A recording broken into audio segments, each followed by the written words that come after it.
Hello guys, in this video I'm going to show you how to create a text box in the Google Slides app. But before that, don't forget to subscribe and leave a comment down below, because at 10,000 subscribers I'm going to show you my whole YouTube revenue statistics and growth strategy.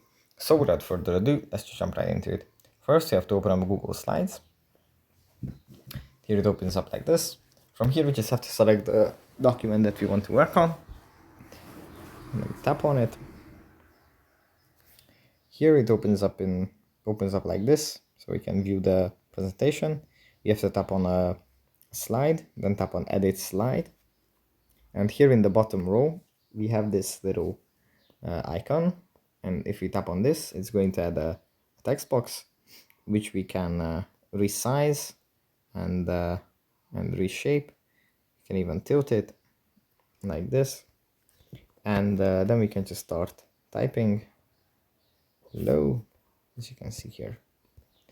So yeah, that's pretty much it for this video. Hope it was helpful for you guys, and I'll see you in the next one. Bye.